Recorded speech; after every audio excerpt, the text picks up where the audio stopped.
Hello, welcome. My name is Janet Wilson. I'm a publisher with Dernier Publishing, and today I'm going to be reading you the first chapter of this lovely book called A New Me by Edwin Roy Jones. The first chapter is called A Missing Bag. I ran home from school and slammed the front door behind me. Some of our neighbours owned their homes, but we rented ours in the middle of an old estate. It wasn't the poshest part of Gillingham, understatement. Loads of gardens were just junkyards. A sodden mattress had lain in next door's front garden for weeks, turning black with mould. Rows of garages stood behind the houses. Half of them had their locks smashed and were decorated with graffiti, which at least gave colour to the peeling white paint. Still, it was home. Jess, Mum shouted at me from the living room, the glass in that door is cracked already. You'll have it falling out, slamming it like that. Who's going to pay to get it mended? The crack was Dad's doing. He chucked a brick at it after Mum threw him out last month. Again.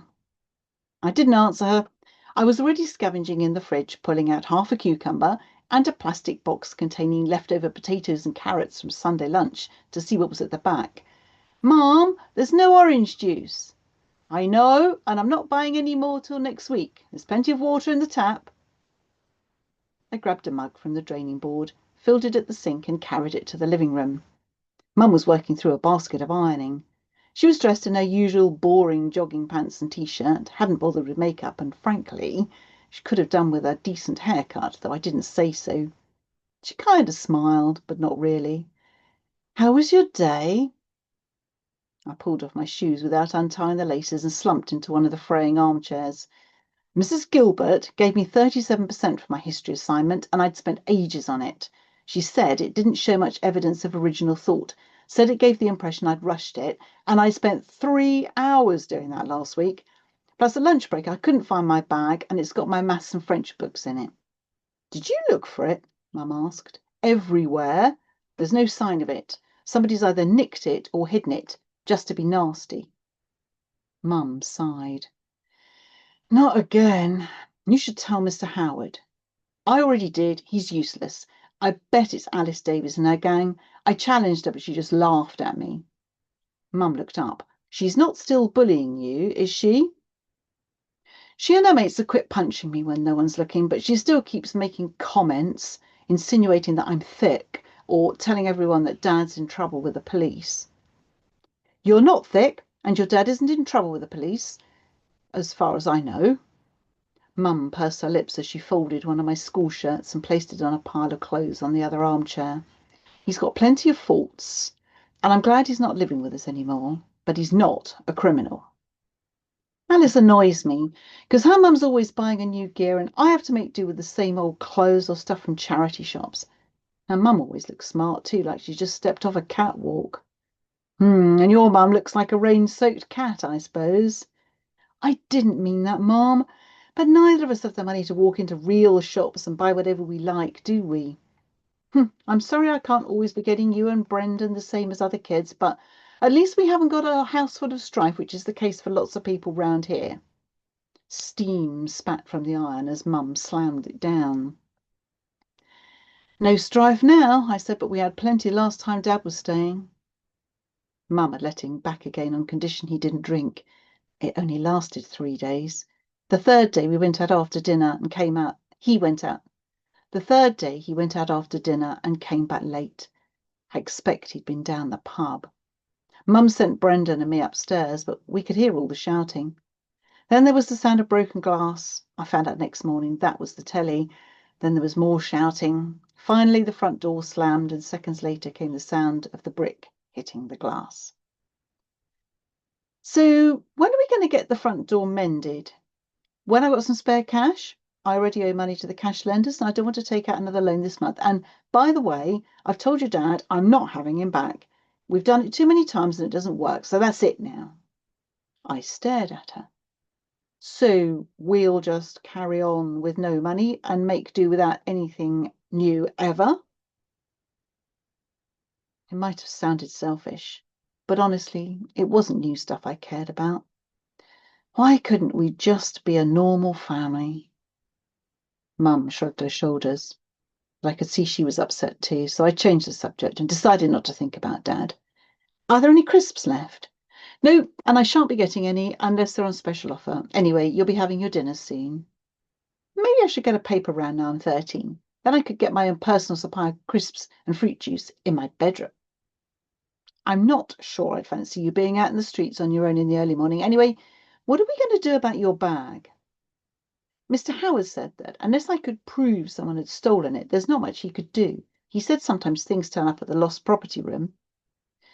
Well, I can't afford to buy you another one. There's a bag in the wardrobe in my bedroom that your dad used to take to the gym. You can use that. What's for tea, Mum? Fish and chips? From the chippy? I asked, hopefully. From the freezer, she said. They're too expensive. As usual. Where's Brendan anyway? Dexter's mum collected them both from school.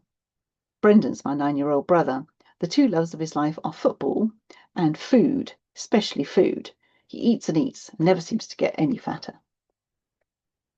Dexter invited Brendan to play football with him, Mum continued. Sophie's bringing her back in the car after they've eaten. I wish we had a car.